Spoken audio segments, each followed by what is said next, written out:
Bonjour, je m'appelle Chantal Eolmé, coach, formatrice, conférencière et vous pouvez me suivre sur mon site www.chantalholm.com. Aujourd'hui, nouveau thème, je vais vous parler de l'ancrage, de l'action de s'ancrer. Donc j'ai regardé la définition et le dictionnaire nous dit que s'ancrer, c'est s'établir à demeure, se fixer, s'installer. Donc pour vous parler de l'ancrage, je ne vais pas vous faire une vidéo sur la marine et les bateaux, quoique. J'utiliserai deux expressions que sont s'ancrer dans son corps ou s'ancrer dans la réalité. Donc pour moi, s'ancrer, c'est sortir du monde des rêves, sortir de ses pensées, de l'imaginaire, du mental, pour revenir dans le monde terrestre, dans le monde réel. C'est être pleinement dans le présent, dans le monde physique. Donc cela rejoint le fait d'être présent en conscience, la conscience dont je vous ai parlé dans ma vidéo précédente de la semaine dernière.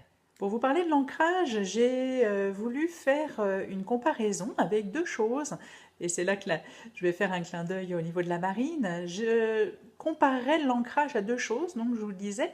Tout d'abord, un arbre, être ancré ou enraciné, c'est être relié correctement et profondément à la terre, comme un arbre.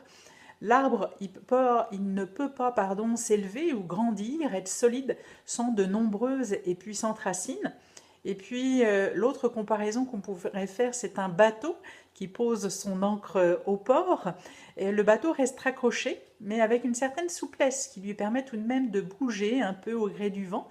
Donc l'ancrage, c'est rester dans le présent, mais on peut aussi être souple au niveau de son ancrage. En faisant mes recherches pour faire cette vidéo, j'ai trouvé des symptômes qui pouvaient laisser présager d'un manque d'ancrage. On y retrouve les angoisses, les peurs, la tendance à cogiter, à beaucoup penser, parfois à être dans la lune ou avoir du mal à concrétiser ses idées. Il semblerait que ces différents signes soient des symptômes du manque d'ancrage. Pas seulement, mais en tout cas, on peut les retrouver dans le manque d'ancrage. Si on regarde maintenant l'ancrage du côté scientifique, il permettrait plusieurs bienfaits dont j'ai trouvé ces notes sur Internet toujours, mais sur des notifications ou des articles vraiment sur lesquels on peut se baser. La Terre est un réservoir d'électrons libres chargés d'ions négatifs et se connecter à la Terre permettrait un équilibre des charges positives et négatives au sein de notre corps. Ça permettrait aussi de diminuer les effets des radiations auxquelles nous sommes soumis au quotidien. Les téléphones cellulaires, les téléphones portables, les radios, le Wi-Fi, la connexion Bluetooth, j'en passe, et plein de choses comme les antennes par exemple. Alors comment faire pour s'ancrer ? Donc je pense que chacun peut avoir sa méthode pour s'ancrer. Je vais vous en citer quelques-unes et puis à vous de choisir celle qui correspond le mieux à vous.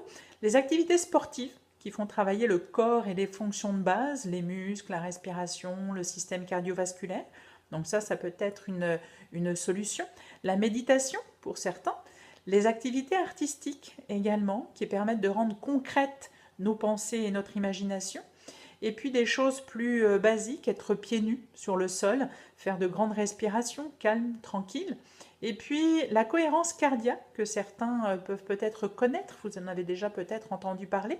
Je ne développerai pas cette technique, mais sachez qu'il existe des applications pour nos téléphones intelligents qui vous permettent de vous mettre en cohérence cardiaque. Donc faites cette petite recherche, ça peut être le défi de votre semaine pour vous ancrer dans votre vie.